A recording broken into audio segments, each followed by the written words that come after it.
जय हिंद दोस्तों। मैं विशाल कुमार त्यागराज क्लासेस में एक बार फिर आपका स्वागत करता हूं। दोस्तों, कल हमारी जो क्लास थी वो जीव विज्ञान की यानी कि बायोलॉजी की क्लास हुई थी और एक क्लास हमारी हो गई थी। आज ये हमारा सेकंड पार्ट है, किसका? सेल का यानी कि कोशिका का सेकंड पार्ट है। आज कल हमने इसमें कुछ टर्म पढ़े थे भाई, जैसे कि एक चीज हमने पढ़ी थी इसमें कि सेल होती क्या है। तो जो सेल है, ये मान लो आपकी सेल है भाई। इसमें आपने क्या देखा था कि जो सेल है, सेल का मतलब होता है जो भी जितने भी पदार्थ बोल रहा हूं, जितने भी जीव जंतु हैं उनमें जो सबसे छोटी चीज होती है यानी कि जो सबसे छोटा कण होता है वो होता है सेल। वो क्या होती है भाई?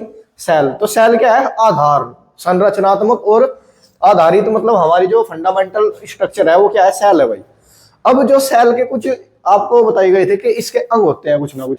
एक बता था कि इसके अंदर क्या होता है भाई? माइटोकॉन्ड्रिया होता है। माइटोकॉन्ड्रिया का काम होता है ऊर्जा, यानी कि जो भी ऑक्सीजन है हम ले रहे हैं, ऑक्सीजन कुछ भी खाना खा रहे तो ऑक्सीजन आ रही है, ऑक्सीजन को कहाँ जाती है? माइटोकॉन्ड्रिया में जाती है। उसके बाद इसमें एक बताता क्रैब चक्र चलता है। क्रैब चक्र से क्या होता है? इसमें ऊर्जा का निर्माण होता है। ऊर्जा यानी कि एनर्जी बनती है जब क्रैब चक्र चलता है। उसमें क्या बनती है? एटीपी। उसमें क्या बनती है भाई? एटीपी। और कितनी एटीपी बनती है? 38 एटीपी। इन 38 एटीपी से एक ग्लूकोज का निर्माण होता है। इन 38 एटीपी से क्या होता है भाई? एक ग्लूकोज का निर्माण होता है। ऐसे ही दूसरी चीज इसमें थी भाई, गोल्जी बॉडी थी एक क्या थी इसमें? गोल्जी बॉडी थी वो। उसके बाद एक था इलेक्ट्रो प्लाज्मिक रेक्टिकुलम था। तो गोल्जी बॉडी का क्या काम था? जो परिवहन का काम था, कि मतलब जो भी चीज सेल के अंदर है उसको एक जगह से दूसरी जगह पहुंचाने का काम किसका था भाई? एंडोप्लाज्मिक रेक्टिकुलम का था, उसका गोल्जी बॉडी का था। ऐसे ही क्या थी भाई फिर? एंडोप्लाज्मिक रेक्टिकुलम थी। एंडोप्लाज्मिक रेक्टिकुलम में क्या था भाई? दो इसके पार्ट थे। एक था सॉफ्ट यानी कि स्मूथ,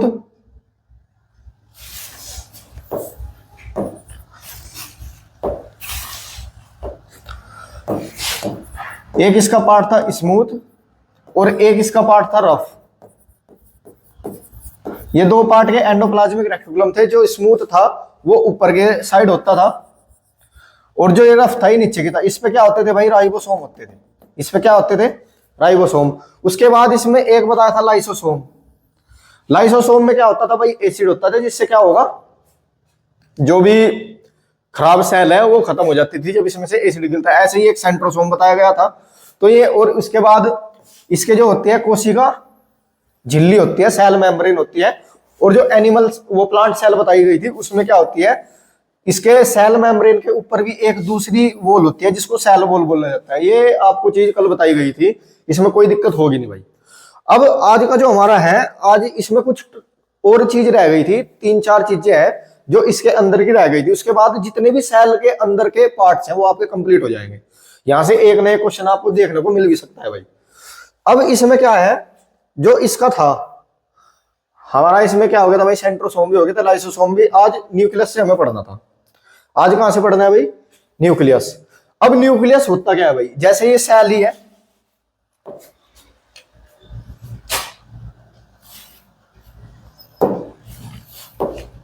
ये सेल है। सेल का जो केंद्रक होता है यानी कि जो सेल को नियंत्रित करता है उसको बोलते हैं न्यूक्लियस। जो सेल को नियंत्रित करता है, मतलब जो भी काम कर रही है सेल, उसको नियंत्रित कौन करेगा? न्यूक्लियस करता है। तो न्यूक्लियस क्या होता है? बीच का मान ले कि केंद्रक है, उसका सबसे जो मेन अध्यक्ष है यानी घर का जो बड़ा है वो मान लो उसको आप। सारे काम कौन देखेगा कि क्या हो रहा है सेल में? वो किसका काम है भाई? न्यूक्लियस का काम होता है। न्यूक्लियस को हिंदी में कहते हैं केंद्रक। ये है न्यूक्लियस का डायग्राम भाई। ये न्यूक्लियस का क्या है भाई? डायग्राम है। न्यूक्लियस को क्या बोलते हैं? केंद्रक। इसकी जो खोज थी वो रॉबर्ट ब्राउन ने की थी। इसको खोज किसने की थी भाई? रॉबर्ट ब्राउन थे, एक साइंटिस्ट थे जिन्होंने इसकी क्या की थी भाई? खोज की थी। अब आप इसको ऐसे भी याद रख सकते हैं, रॉबर्ट ब्राउन। जैसे कि जितने भी फल होते हैं, फ्रूट होते हैं, उनमें सब में क्या होता है भाई? बीज होता है। और बीज का होता है बीच में। बीज का होता है बीच में। और ज्यादातर जितने भी बीज है, एक्सेप्शन को छोड़कर, मतलब ज्यादातर जितने बीज है वो ब्राउन कलर के होते हैं। तो आप इसको भी याद रख सकते हैं कि जो सेल के बीच में क्या होता है? न्यूक्लियस होता है। तो न्यूक्लियस को आप बीज से भी याद कर सकते हैं कि क्या रॉबर्ट ब्राउन ने इसकी खोज की थी। तो इसका मतलब ब्राउन से आप याद रख सकते हैं, उसको ट्रिक भी मान लो चाहे। उसके बाद क्या यह कोशिका को नियंत्रित करता है। ये मैंने आपको बता दिया कि कोशिका में जो भी कार्य हो रहे हैं उनको नियंत्रित कौन करता है? यही करता है न्यूक्लियस। ये काम किसका भाई? न्यूक्लियस का। कोशिका का दिमाग। दिमाग का मतलब क्या है? जैसे हम है भाई, हम जो भी काम कर रहे हैं वो किस पर डिपेंड है, हमारे दिमाग पे। ऐसे ही इसको भी क्या बोला गया है, जो न्यूक्लियस है उसको भी कोशिका का दिमाग बोला गया है। इसीलिए बोला गया क्योंकि सारे काम किसके हाथ में होते हैं, न्यूक्लियस ही नियंत्रित करता है। उसके बाद क्या है, 80% प्रोटीन का मतलब क्या है, जो न्यूक्लियस है, न्यूक्लियस जो बना है वो 80% प्रोटीन से बना है। इसमें बस आपको ये मतलब कुछ ऐसी कोई ज्यादा बात नहीं है कि क्या है भाई, सबसे पहले क्या है, रॉबर्ट ब्राउन ने इसकी खोज की थी। सेल को नियंत्रित मतलब कोशिका के जितना भी कार्य है, जो भी कोशिका कार्य कर रही है उसको नियंत्रित कौन करता है, न्यूक्लियस करता है। उसके बाद 80% प्रोटीन से बना है। न्यूक्लियस जो है वो किससे बना भाई, 80% इसमें क्या होता है, प्रोटीन होता है। इसके बाद ये सेल का आपको डायग्राम देख लो, ये क्या है अंदर, जो ये पूरी एक सेल है, ये क्या है भाई, पूरी एक सेल जो ये है, ये अंदर क्या है, इसमें न्यूक्लियस है। अंदर क्या होता है इसमें, न्यूक्लियस। उसके बाद ऐसे ही भाई ये सेल है, सेल में आपने भाई माइटोकॉन्ड्रिया, यहाँ पे गोल्जी बॉडी, एंडोप्लाज्मिक रेक्टिकुलम, ये न्यूक्लियस हो गया। यहाँ पे सेंट्रोसोम, लाइसोसोम, ये इनसे है, ये सेल वॉल होगी एक क्या होगी, सेल मेम्ब्रेन होगी। ठीक है। अब जो इनके जो ये है यहाँ पे, ये सारा क्या है, प्रोटोप्लाज्म बोला जाता है, साइटोप्लाज्म, प्रोटोप्लाज्म। ये जो जितना भी है द्रव है एक, मतलब इसमें क्या है, एक लिक्विड टाइप भरा रहता है पूरी सेल में, उसको क्या बोलते हैं,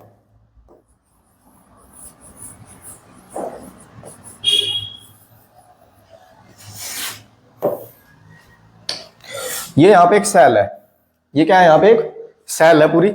सेल में मान लो यहाँ पे क्या है, माइटोकॉन्ड्रिया हो गया, यहाँ पे क्या हो गया, लाइसोसोम हो गया। उसके बाद क्या हो गया, गोल्जी बॉडी होगी, सेंट्रोसोम। उसके बाद और भी जितनी भी चीज है वो सारी होगी। और जो बीच में ये दिख रहे हैं आपको, ये और ये बीच में न्यूक्लियस हो गया। ये जो जितना भी द्रव है इसको बोलते हैं हम भाई प्रोटोप्लाज्म और साइटोप्लाज्म, जीव द्रव। इसको क्या बोलते हैं, हिंदी में इसका नाम है जीव द्रव। अब इसका क्या काम है, देखो एक इसमें और बात याद रखनी, जैसे प्रोटोप्लाज्म है, प्रोटोप्लाज्म है सारा, ये क्या है, सारा प्रोटोप्लाज्म है, जितना भी ये बाहर है, जितने भी मतलब ये बताए हैं मैंने आपको, लाइसोसोम, सेंट्रोसोम, ये माइटोकॉन्ड्रिया, और इनके जो बाहर का हिस्सा है ये क्या है, सारा द्रव है, मतलब लिक्विड है, तो इसको क्या बोलते हैं, प्रोटोप्लाज्म।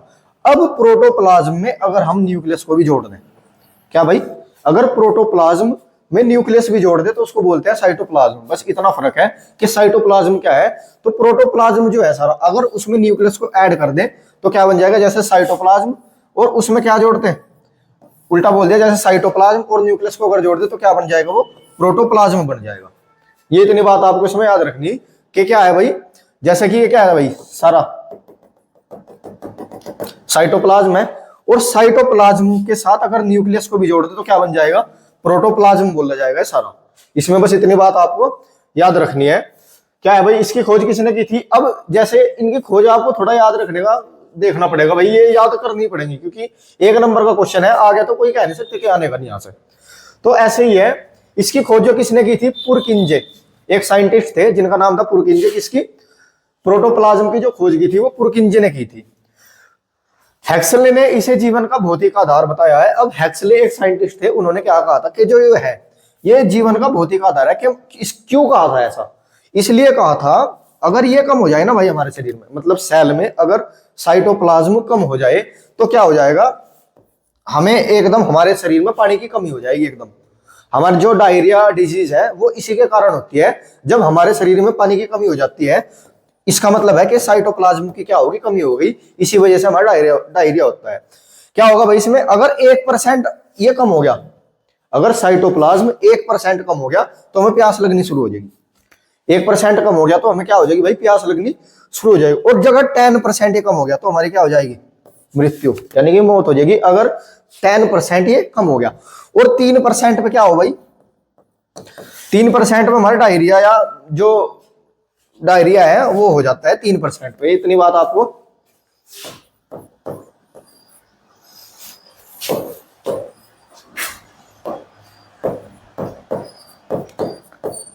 डायरिया 10%। अकबर हो गए भाई, सिकंदर हो गए, इसी से मरे थे वो भी।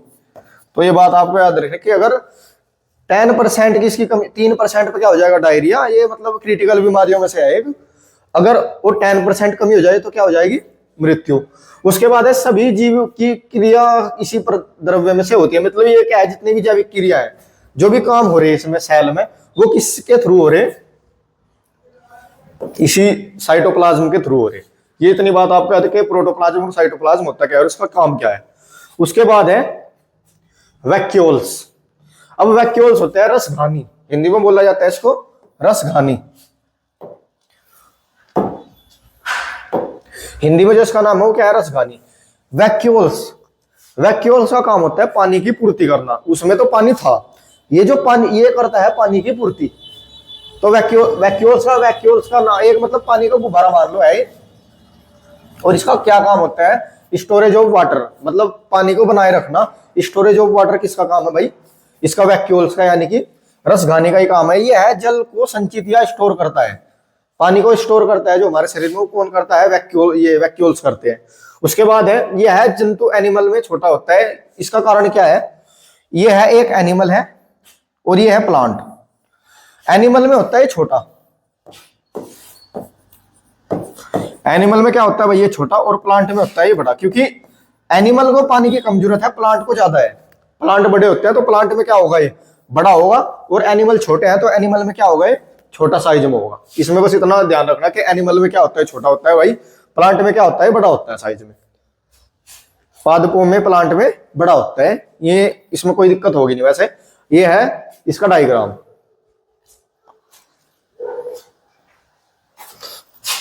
ये रहा यहां पर, ठीक है। उसके बाद आता है प्लास्टिड, लवक।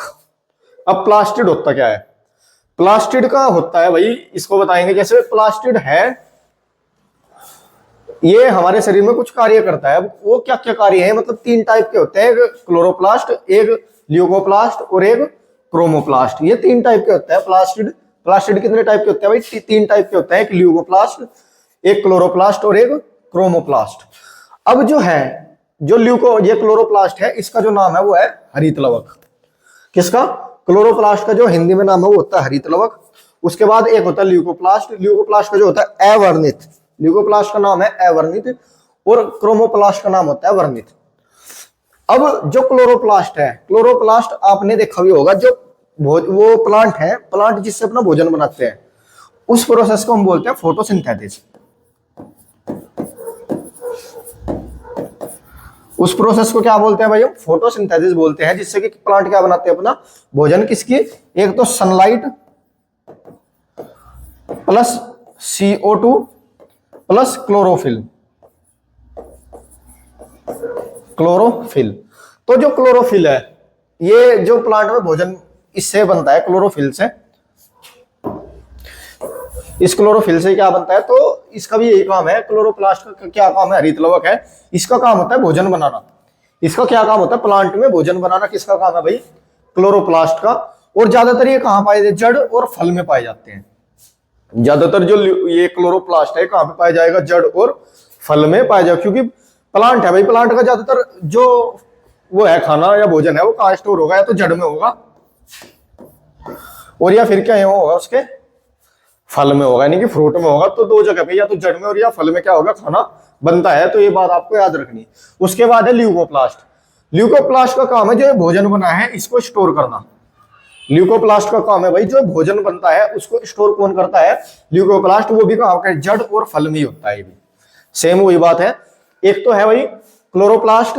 क्लोरोप्लास्ट का क्या काम है, हरित लवक बोलते हैं, भोजन का बनाना इसका काम है। उसके बाद कहां पे होता है, जड़ और फल में बनता है। उसके बाद दूसरी है ल्यूकोप्लास्ट। ल्यूकोप्लास्ट अवर्णित, और इसका जो काम है, जो भोजन बना है उसको स्टोर करने का काम किसका है, ल्यूकोप्लास्ट का। वो भी कहां होता है, जड़ और फल में ही, दोनों यही सेम होते हैं यहीं पे। उसके बाद तीसरा है क्रोमोप्लास्ट। क्रोमोप्लास्ट का होता है काम रंग प्रदान करना। जैसे कि टमाटर, टमाटर होता है लाल रंग का। तो जो टमाटर का लाल रंग है वो किसके द्वारा है, इसी क्रोमोप्लास्ट के द्वारा है। ऐसे ही आम हो गया, मान लो शुरू में क्या है, हरे रंग का है, बाद में क्या हो गया, पीले रंग का हो गया। तो ये किसके काम है भाई सारे। गाजर है, गाजर का रंग लाल है, तो किसकी वजह से है, इसी क्रोमोप्लास्ट की वजह से ही होता है, रंग प्रदान करता है। जैसे टमाटर और मिर्च, टमाटर और मिर्च ये लाइजोपेज, जो टमाटर और मिर्च का रंग होता है वो किसकी वजह से होता है? लाइसोफेज। ये मतलब एक चीज है ऐसी, जैसे मतलब क्लोरोप्लास्ट के अंदर ही है, तो इसी की वजह से क्या होते हैं, टमाटर और मिर्च का रंग क्या होता है भाई? लाल होता है। वो मतलब टमाटर और जो मिर्च होंगी लाल रंग से, तो लाइकोपेज की वजह से होता है। उसके बाद दूसरा है गाजर। गाजर का जो रंग होता है वो किसके हो जाता है भाई? कैरोटीन। गाजर एक होती है कैरोटीन, ये है कैरोटीन। तो जो गाजर का रंग है वो किसकी वजह से? कैरोटीन। ऐसे ही चकुंदर, बीटानोन। चकुंदर का जो रंग है वो किसकी वजह से होता है? बीटानोन। तो ये मतलब आपको बातें याद रखनी भाई, इनमें कोई दिक्कत होगी नहीं। प्लास्टिड, प्लास्टिड को लगभग बोलते हैं तीन टाइप के हैं, क्लोरोप्लास्ट, ल्यूकोप्लास्ट और क्रोमोप्लास्ट। एक का काम है भोजन बनाना, दूसरे का काम भोजन स्टोर करना, और तीसरे का काम है रंग प्रोवाइड करना, यानी कि रंग देना। ये है क्लोरोप्लास्ट। ये क्या है भाई? क्लोरोप्लास्ट। ये डायग्राम है ल्यूकोप्लास्ट का, और ये है क्रोमोप्लास्ट। तीनों आप देख सकते हैं कि मतलब भाई ये क्या है? क्लोरोप्लास्ट है, ये ल्यूकोप्लास्ट है और ये क्रोमोप्लास्ट है। अब देखो दो टाइप की सेल है भाई, एक प्लांट सेल है, एक एनिमल सेल है। अब क्या है इनमें? क्या है भाई? देखो जो होती है हमारी एनिमल, ये क्या है? एनिमल सेल है। ये क्या है? Animal cell. और ये क्या है? प्लांट। जो एनिमल सेल का जो स्ट्रक्चर होता है, यानी कि जो बनावट, वो थोड़ी क्या होती है भाई? गोलाकार। वो थोड़ी क्या होती है? गोलाकार। और जो क्या होती है? प्लांट होती है वो थोड़ी चकोर में आती है। उसका साइज क्या होता है भाई? थोड़ा चकोर की तरह होता है। ये दोनों आपको पता होंगे। अब इनमें क्या डिफरेंस है? जो है हमारी क्या? Animal cell. एनिमल सेल में जो सबसे बाहर वाली है उसको क्या बोलते हैं? जो सबसे बाहर होती है एनिमल सेल में, वो होती है सेल मेम्ब्रेन। वो क्या होती है? Cell membrane. और इसमें जो सबसे बाहर होती है वो क्या होती है? Cell wall. वो क्या होती है? Cell wall. तो इसमें दो होगी, एक तो क्या होगी? सबसे ऊपर तो क्या होगी भाई? Cell wall. और सेल वॉल के नीचे क्या होगी? Cell membrane. ये क्या होगी? Cell membrane. तो इनमें डिफरेंस है कि जो एनिमल सेल है, एनिमल सेल में क्या नहीं होती? सेल वॉल नहीं होती। लेकिन प्लांट सेल में क्या होती है? शुरुआत में सेल वॉल होती है और उसके बाद सेल मेम्ब्रेन होती है। इसमें कोई और दिक्कत है नहीं। कुछ टाइप ऐसे हैं, वो आगे देखो। अब ये रहा, देखो यहाँ पे एक तो ये क्या होगी? एनिमल सेल होगी, और ये क्या होगी? Plant cell. अब जो एनिमल सेल होती है वो क्या है? स्मॉल। मतलब जो एनिमल सेल का जो साइज होता है वो थोड़ा छोटा होता है इनके, अगर इनसे हम कंपेयर करेंगे तो क्या है? इसका साइज थोड़ा क्या होगा? छोटा होगा। एक एनिमल सेल होगी और एक क्या होगी? ये प्लांट सेल होगी। ये थोड़ी बड़ी होंगी और ये क्या होंगी? थोड़ी छोटी। उसके बाद ये ज्यादातर होंगी गोल। ज्यादातर क्या होंगी? गोल। और ये क्या होंगी? चकोर। ये गोल होंगी और ये क्या होगी भाई? चकोर में ऐसे होगी। मान लो ये नहीं है कि बिल्कुल चकोरी हो, लेकिन गोल से थोड़ा हटके होगी। इसका कहने का मतलब ये बात है। उसके बाद वैक्यूल्स। वैक्यूल्स क्या करते हैं? पानी की, जो पानी है, पानी को स्टोर करने का काम कौन कर? वैक्यूल। अब ये एनिमल है, एनिमल में पानी की कम जरूरत होती है और प्लांट में पानी की ज्यादा। तो इनमें क्या होगा? ये बड़ा, और इनमें क्या हो गया? छोटा। एक अब आपको एक चीज और याद रखनी भाई, कहां गया? आगे है शायद, हाँ ये रहा। ये देखो, चलो पहले ये देखियो। जो ये है हमारी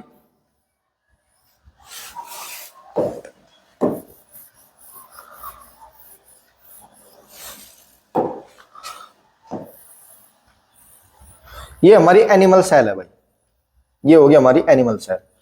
अब एनिमल सेल में जो होते हैं बाहर में ऐसे ही होते हैं।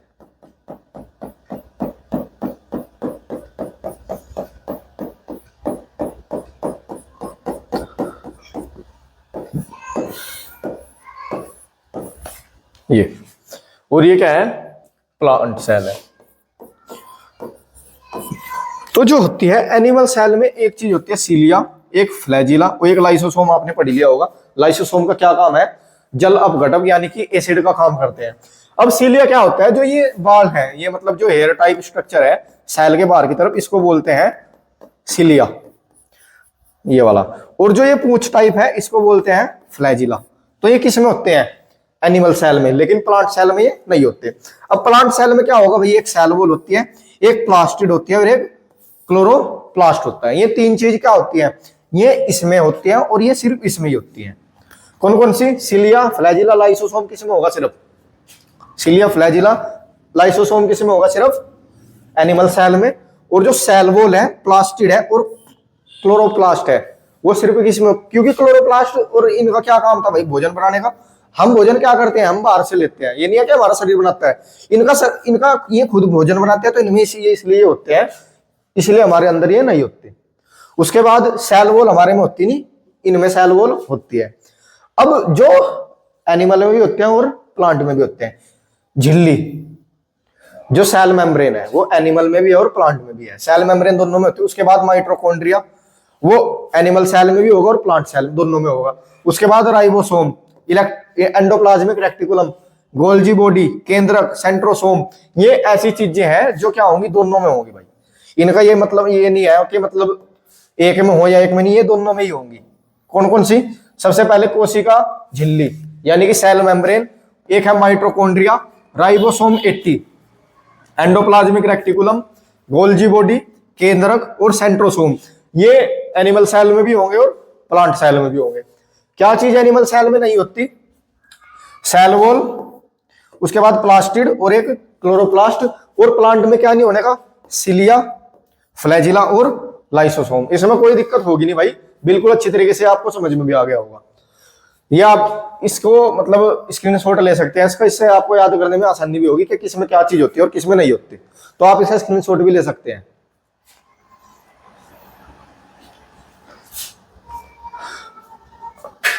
अब जो है सेल, अब हमने क्या पढ़ लिया भाई? पूरा स्ट्रक्चर पढ़ लिया सेल का। सेल क्या क्या पढ़ लिया हमने भाई? ये क्या है? एक सेल है। ये क्या है भाई? सेल। सेल के अंदर आपने एक माइटोकॉन्ड्रिया, एक क्या पढ़ा था भाई? माइटोकॉन्ड्रिया। उसके बाद एक लाइसोसोम, एक गोल्जी बॉडी, एक एंडोप्लाज्मिक रेक्टिकुलम, उसके बाद सेंट्रोसोम, उसके बाद प्लास्टिड, वैक्यूल्स और एक केंद्रक यानी कि न्यूक्लियस। ये सारी चीज होती है। ये क्या है? सेल के अंदर भाई हर चीज, इनमें से ये जितने भी है, एक प्रोटोप्लाज्म या साइटोप्लाज्म, सारा ही।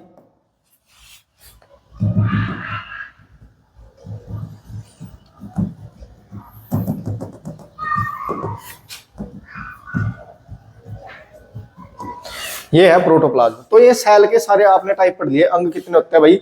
Golgi body, lysosome, mitochondria, centrosome, उसके बाद प्लास्टिड, उसके बाद भाई वैक्यूल्स। तो ये सारे क्या है? सेल के अंग थे कि सेल के अंदर क्या क्या चीज होता है। आपको सारे को इनका फंक्शन भी पता लग गया होगा कि क्या क्या इनका फंक्शन होता है। उसके बाद आता है कि सेल का टाइप, के सेल कितनी टाइप की होती है। सेल जो है हमारी वो दो टाइप की होती है। सेल हमारी जो होती है भाई दो टाइप की होती है। एक होती है प्रोकैरियोटिक और एक होती है यूकैरियोटिक। सेल कितने टाइप की होती है? एक प्रोकैरियोटिक सेल होती है और एक यूकैरियोटिक। प्रोकैरियोट का मतलब होता है जो पुरानी यानी कि प्रिमिटिव, जो शुरुआत पहले से है। कल भी बात बताई थी मैंने आपको कि क्या है, जो बिल्कुल पहले से जैसी पहले थी। मान लो शुरुआत में कभी जो सेल बनी होगी शुरुआत में, वो तब भी ऐसी थी और वो आज भी ऐसी है, तो वो होती है प्रोकैरियोटिक यानी कि पीएस में। पी से आप याद रख सकते हैं पुरानी, जो पहले से ही है पुरानी। यह यूकैरियोटिक यानी कि यू, हम में जो है यू, जो हमारे वाली है यानी कि जो मॉडर्न है। इसमें क्या हो रहा है? समय समय पर क्या हो गया भाई? बदलाव हो गया, चेंजेस हुए, जो भी हुए। तो ये ऐसी नहीं है। और ये क्या है? छोटी। और ये क्या होती है? इसके मुकाबले थोड़ी बड़ी होती है। सेल के टाइप दो होते हैं, प्रोकैरियोटिक तो एक यूकैरियोटिक। प्रोकैरियोटिक सेल में होते हैं जो प्रिमिटिव पुरानी सेल है बहुत ही, उनको बोलते हैं प्रोकैरियोटिक। और ये ज्यादातर किसमें पाई जाती है? यूनिसेलुलर।